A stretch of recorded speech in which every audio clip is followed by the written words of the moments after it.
Hey friends, welcome back to Acre Homestead. My name is Becky and we are doing meals of the week again. I have been in the kitchen all day already. It's been a canning, prepping, big cooking. We made a quiche this morning. We're making a pie right now. We've canned all the things and now I'm gonna make some dinner because I bulk cooked 6 pounds of sausage and I thought I might as well make dinner at the same time since I already have a pan dirty. So in here, this is where I bulk cooked my sausage, and so I just added 2 onions. We are making pumpkin pasta. The goal of today's big project in the kitchen is to get stuff out of my freezer, the stuff that we preserved from last year, and so I got some pumpkin out and that's why we're gonna make this. We have in here, we're canning some ground beef for the first time, so that's an exciting experiment. We canned a whole lot of peach pit and peel jelly, so this is a fun experiment, so we have a ton of that here. In here we're canning chicken. In here we're making a ton of bone broth with leftover bones from the chicken, so we're going to can that probably tomorrow. We're making a rhubarb pie right now, so I chopped up a bunch of the rhubarb that I didn't need for the pie. This is garden fresh rhubarb from the garden. This is the sausage we bulk cook, so that's going to go in the freezer once it cools. And we made a delicious quiche. This is a sausage and caramelized onion quiche. I have the recipe linked down below, and I'm hoping to get to planting squash, but I don't know if we're going to get to that today. But right now, we're making pumpkin pasta.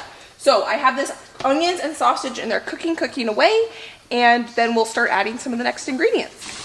I added some of the garden zucchini I shredded last year to the sauce, just to add a little extra veggie and to make sure we use up all that zucchini before I start preserving this year's zucchini. The sausage and onions and zucchini are nicely cooked down now.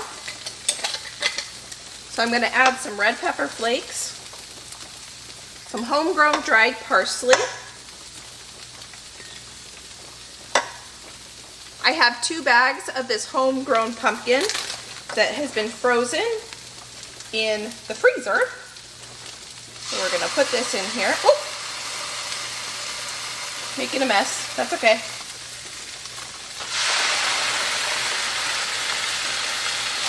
One package of cream cheese, some milk, and a good amount of Parmesan cheese. We're going to have all of that melt together, and we're going to see how the consistency is. We may need to add a little bit more liquid. I already added garlic salt to the onions when those were cooking. Our sauce is done and it tastes fantastic. So I'm going to put some water on to boil. I really like to make this recipe with penne or something with a hole in it so that the sauce can get trapped inside the hole, but I don't have any of that. This at least has some sort of texture to it so the sauce can cling to that. So I'm going to cook up a pound of this pasta. I might actually cook up 2 because I think I made enough sauce for it, and then I'm going to stick 1 in the freezer for a freezer meal. There's 2 ways that I like to do freezer meals. One is I like to sit and I like to have an entire day devoted to make a ton of freezer meals, which if you guys have seen those, I have videos on how I like to do that. I also like to do freezer meals where I just slowly start putting stuff in the freezer. Last week I put a curry in the freezer. This week I think I'm going to put one of these pumpkin pastas because I think that's enough sauce for 2 pumpkin pastas.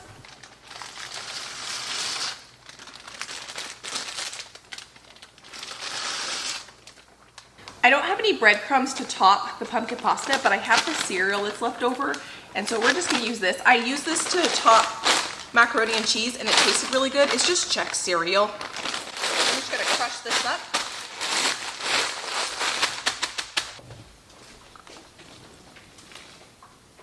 This is one of my favorite meals. This recipe is originally my mother-in-law's recipe. I think she made it the first time when Josh and I were dating and we went over to her house for dinner. And I fell in love with it. And now it is a staple in our house. I haven't made it in a long time. And it's one of the reasons I love to grow pumpkins, because I like to have my own homegrown pumpkins for this. And it makes a fantastic freezer meal. It's always good when you can find savory ways to use pumpkin. Pumpkin curry is really good too, if you've ever made pumpkin curry. I haven't made that in a long time. I should make that soon. I think this is the last pumpkin though from 2021's garden. I really need to get out in the garden and plant my pumpkins, but it's been raining. It's been the wettest spring in record, I think 80 years or something like that. And so I think tomorrow, regardless of rain or shine, I'm getting out there and I'm planting my pumpkins. I'm gonna let the one that's going in the freezer to cool completely, and then I'll wrap it in some foil. I'll put what it is on the top, and it will go in the freezer. It's already 6:17, so the one for tonight for dinner, I think I'm gonna go ahead and just stick it right in the oven. We're just gonna use all of these. The pie is done, and I'm really, really glad I put it on a cookie sheet with parchment paper.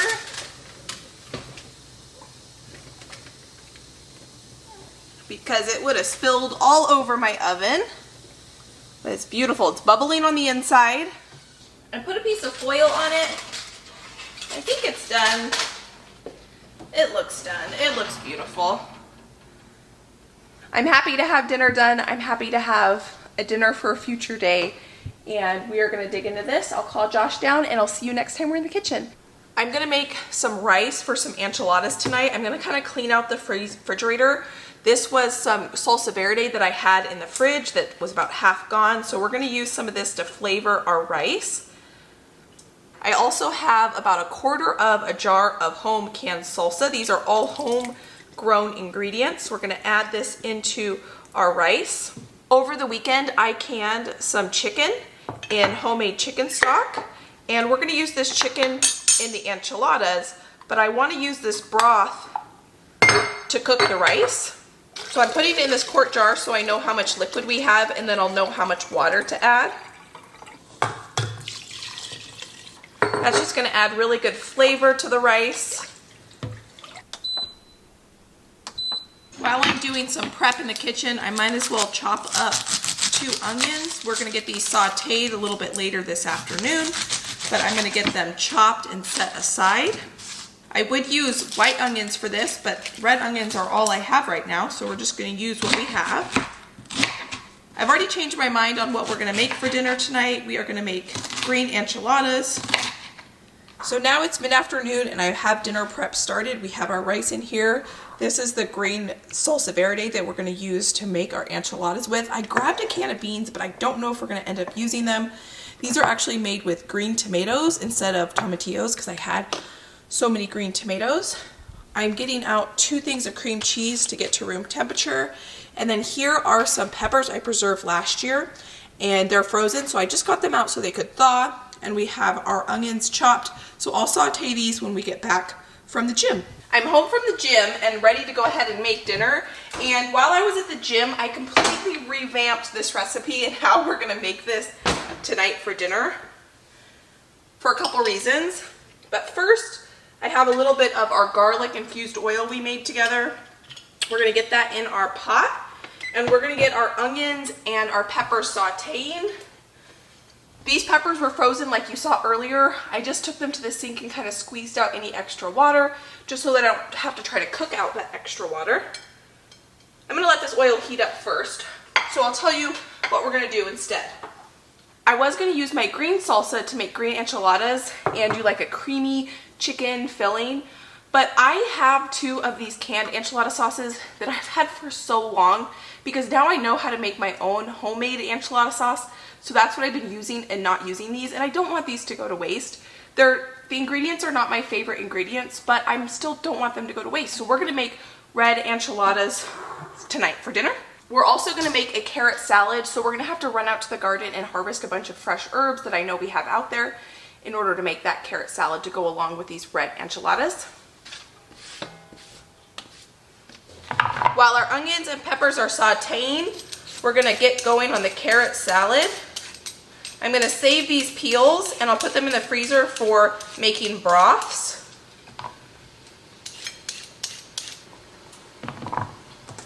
Just washed up the carrots.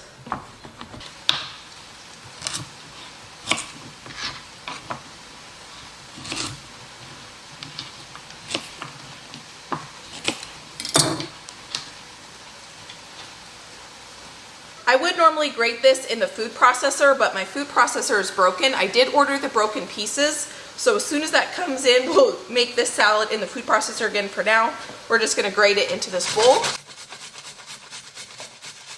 We have some nice color on these peppers and onions now, so I'm gonna add some garlic confit. I do have a whole video on how we made this. And a few questions I get is, how do I store this? I store this in the refrigerator. I do not try to keep this shelf stable on the counter. You can see that nice color that we got on the peppers and onions, and I'm happy about that. I really wanted them a little bit charred, so I'm going to try to scrape up the browning from the bottom of this pan, and then we can move on to the next step of the enchiladas. The next thing we're going to do is add our 2 quarts of chicken. This is chicken we pressure canned together. It's the first time I have used any of the canned products that we canned together. Some of these pieces are kind of big. I left them big so that they wouldn't just turn to nothing. They still definitely are holding their shape. So I'm just going to break a couple of them up just so that they're more kind of bite-sized pieces. And then we're just going to stir this in with our peppers and onions. I want to add a little bit more seasonings to our chicken mixture, so I have some coriander, smoked paprika, cumin, homegrown oregano, and some homegrown parsley. We're going to stir this mixture together. We're going to add some rice, the rice that we cooked up earlier, and we're going to mix this together. This mixture is almost more like making a wet burrito than an enchilada because it has more things in it than just meat. A traditional enchilada is mostly just meat inside. And that's what I was thinking I was going to make when I was going to make my green chili enchiladas. And then on the side, we were going to have the rice. But I just want to use up those enchilada cans, and we're going to make 2. You probably saw 2 of these when we were grating the carrots, because it doesn't take me any more time to make 2. Enchiladas freeze beautifully. It's one of Josh's favorite meals, so I thought I might as well just get 2. And it doesn't take any more time to open 2 cans of chicken. And let me tell you, I'm already super excited about this chicken. Obviously, we have to do a taste test, but the convenience of that was so easy. So I'm going to add about 2 cups of cheese into here. Not too much cheese, because I will put cheese on the top of these. So I like to pour a little bit of enchilada sauce in the bottom of the pan. And next time I make red enchilada sauce, we'll make it together. And I'll show you how to can that yourself at home. And then I do like to take and dip both sides of the tortilla and kind of get a couple of these dipped. It just makes the tortilla a lot softer when you bake it, as opposed to really dry. And Josh and I like our tortillas on the soft side. So I usually just get a few that are dipped in the enchilada sauce, and then I kind of stick them to one side of my pan. These tortillas are bigger than the normal tortillas I buy. I sent Josh to the store, and these are what he got, so it's going to work out just fine.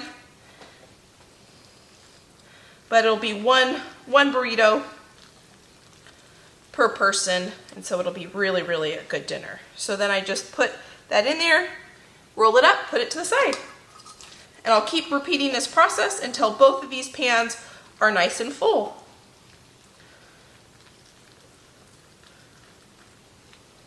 It makes it easier to roll them up too when the tortillas are a little bit soft from the enchilada sauce. I love making these kinds of recipes because you can put honestly whatever you have in your freezer or refrigerator in them. You could put corn. I only have 1 corn from last year, and so I kind of wanted to save it, and I didn't want to put it in here. If you're a vegetarian, you could use beans instead of chicken, which I almost did, but I really want to try this canned chicken and see how it is, because we just did this together a few days ago, and so I'm excited to see if I like it. I have about 4 more whole chickens and 2 turkeys in my freezer. And if I like it, I might just bite the bullet, take those out of my freezer, because I need to start making room for this year's harvest in the freezer.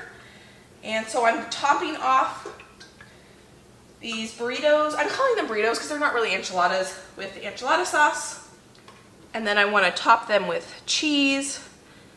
I definitely have kind of 2 styles of enchilada or wet burritos that I like to do. It's either like a red one like this that's more of a burrito style, or a green one that is more of an enchilada style. I have a few green onions that were in the fridge, and I did give them a wash. I peeled out the outer leaves, I'm gonna chop these thinly and I'm gonna put these on top. This is the one we're gonna have tonight, so I'm gonna top this one with the green onions. This is the one I'm gonna wrap up with 2 layers of foil. I'll mark what it is, and this is gonna go in the freezer. And this is gonna make a delicious dinner and a delicious future dinner. Now that the main course is taken care of, let's finish the carrot salad. I'm gonna go run outside, or we're gonna go run outside, and we are gonna go pick some herbs. I know that we have cilantro that's ready, some parsley maybe, and some chive. Yesterday we got all the pepper plants planted, but we're going over here for cilantro. It's looking beautiful. Look at that. So as long as I just cut the top leaves, it won't hurt the plant at all. It'll actually encourage it to grow more.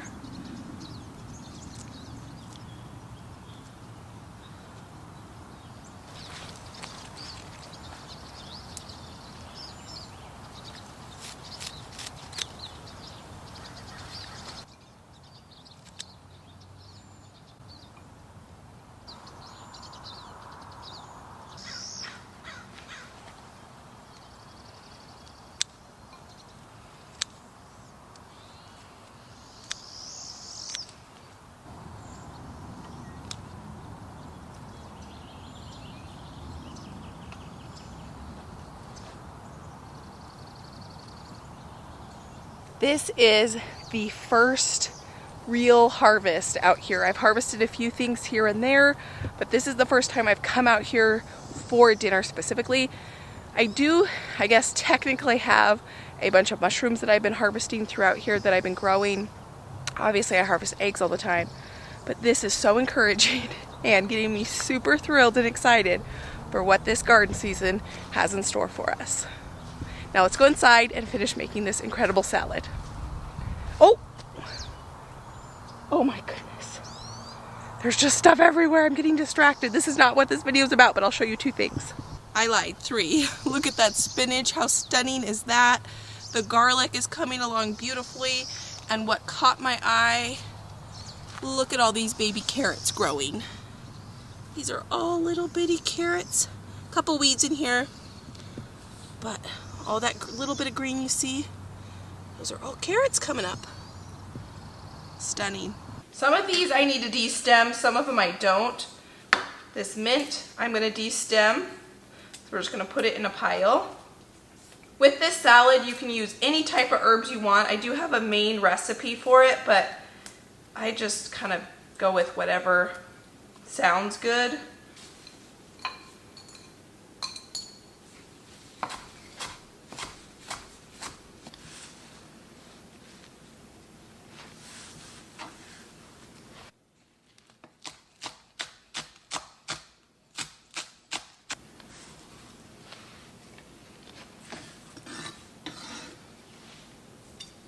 We're going to add a few of our pickled onions. I have a recipe for this if you want. This is super easy. I am going to chop these just a little bit so that they're more the same size as the carrots that are in there. So this is probably about 1/3 of a cup, maybe 1/4 of a cup.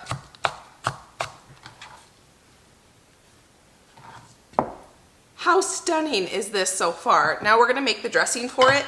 Normally I do a mustard vinaigrette when I do this salad, but today we're going to use lemon juice and no mustard because this is going with enchiladas.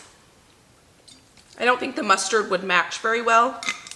That was homemade seasoned salt, lemon juice, and we're going to use our nice olive oil today, extra virgin olive oil.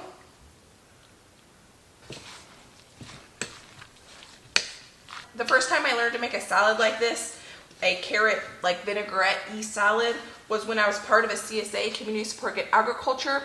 That's where you can become a member of a farm and you get a weekly box of produce. And you don't always get to decide what's in your weekly box of produce. And I would get a lot of carrots because I was in a winter fall one, and a lot of beets. And I love carrots, but I don't really like beets. And so I had to find a way to eat those beets. They weren't going to go bad. I paid for them, and I didn't have chickens or anything to give them to. and I found this salad, and you can do 50% carrots and 50% beets, and it's so good. I actually really like beets this way, and you can't even really taste the beets. If you're not a beet fan, it's a great way to use beets. So I'm going to give this a try.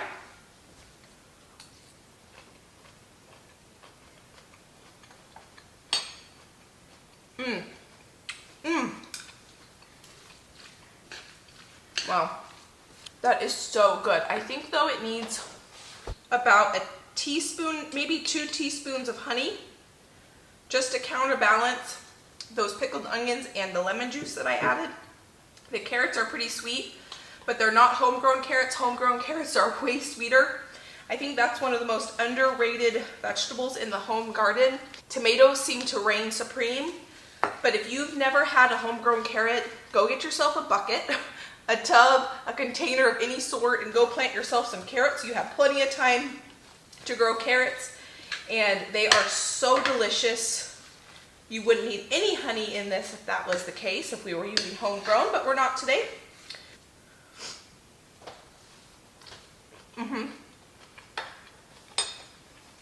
That's all it needed.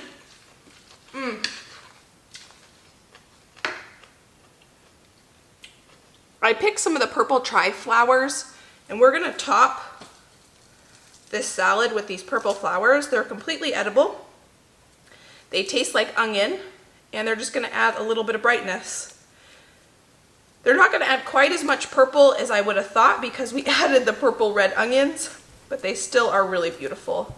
I need to preheat the oven. I think I'm gonna preheat it to 350. I put a piece of foil on here so that the cheese doesn't get too crispy before it's really bubbly inside. It is 5:23. I expect Josh to be home in about 45 minutes or so. He said he was gonna work a little bit later today, so this should be done about when he comes home. This one we're gonna wrap up in 2 layers for the freezer. Don't ever forget to write what it is because you will forget, and the date.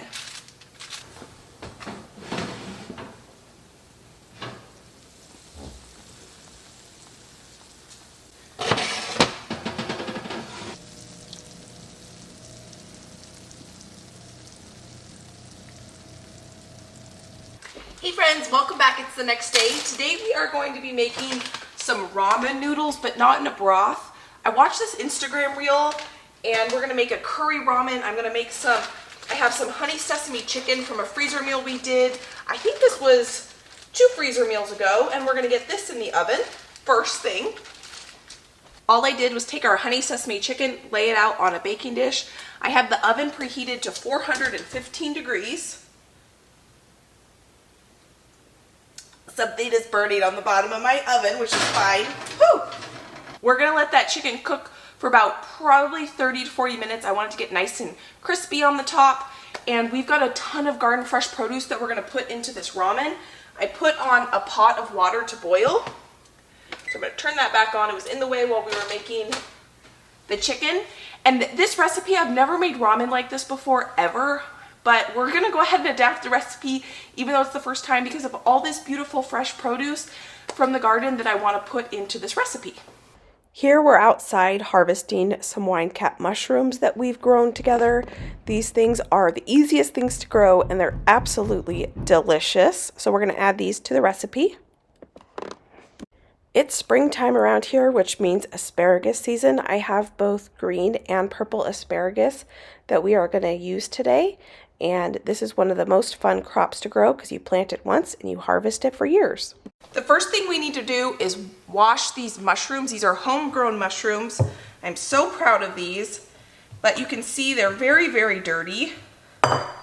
So I'm gonna cut the end of them off. When I harvest my homegrown mushrooms, I don't like to cut them. I like to kind of pull them out of the ground. And that is gonna go back out into the garden. I'll let that just compost in place. Look how beautiful this mushroom is. You know what, I think I'm gonna wash them like this first, and then we'll cut them, just so I can make sure I get all the dirt off of them, because they are very dirty.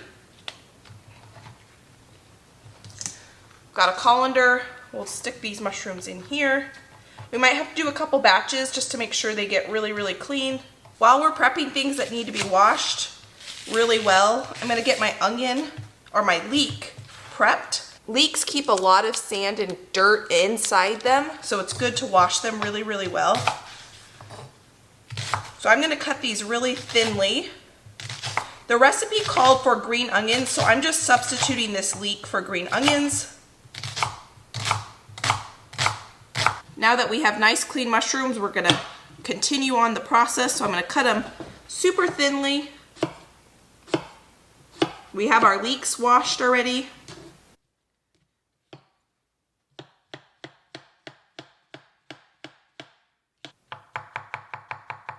I'm gonna cut this on a bias.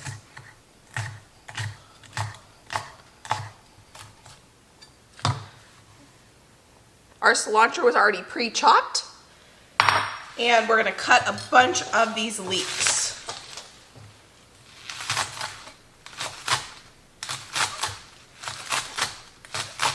I'm gonna save the leek flowers and we're gonna garnish with the leek flowers. Now we have our mise en place ready, so we're gonna get going on making the noodles. Now that our noodles are going, we're gonna get going on the sauce. And I've never made anything like this before, and it says it needs quite a bit of sesame oil. I was kind of surprised by that. I'm actually gonna cut the sesame oil with some avocado oil, and we're gonna heat this up. And the oil kind of becomes the sauce. I'm gonna measure that oil actually, because it did say how much, and I think I added too much. Yeah, I added way too much. So I'm gonna add a 1/4 cup of oil. And I'm gonna put this back away. The noodles are done, so I'm gonna go strain these. When we're done, I'm gonna use this pot and we're gonna make some green beans, but I think we're ready to make the sauce. I took the oil off the heat because it was getting a little too hot and I wasn't ready for it. I have all my ingredients out over here because I think we have to move quickly with this. I'm gonna flip my chicken real quick because this oil's not quite hot.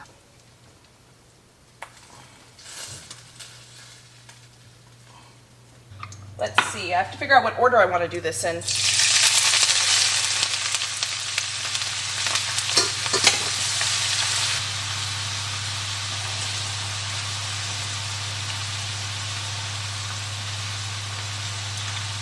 So we're getting some nice color on these mushrooms and onions.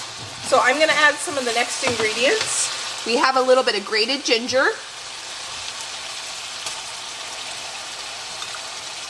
I'm going to put a good amount of that in there. Some of our Korean red pepper flakes. The recipe called for fresh Thai basil. I don't have any of that, but I have dried Thai basil from the garden from last year, so we're going to put a good amount of that in. If it was fresh, I'd put it in at the end. I have some roasted red chili paste. I love this brand. This stuff is so good. I think it's fermented. It's kind of funky. So I'm going to put about a tablespoon of that in. And we have some red curry paste. I'm going to put 2 tablespoons of that in.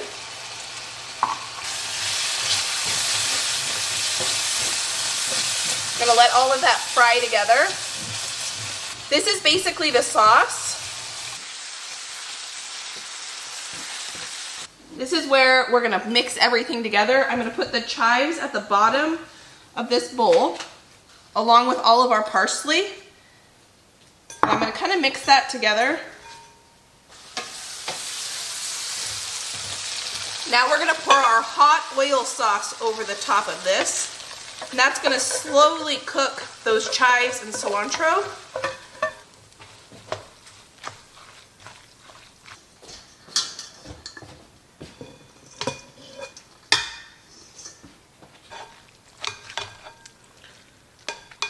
See if I can mix this in here. The noodles got a little clumped together. I'm excited to finally try a recipe like this where you make a hot oil sauce and pour it over herbs. Oh, I'm making a mess. I've seen those all over on Instagram. I just have never done it before. And this was so easy. I mean, I threw this together in less than 20 minutes. This is probably one of the prettiest dishes I've ever made. This would be so easy to bring to a potluck because I think it would be good served warm or hot. My chopsticks are dirty right now.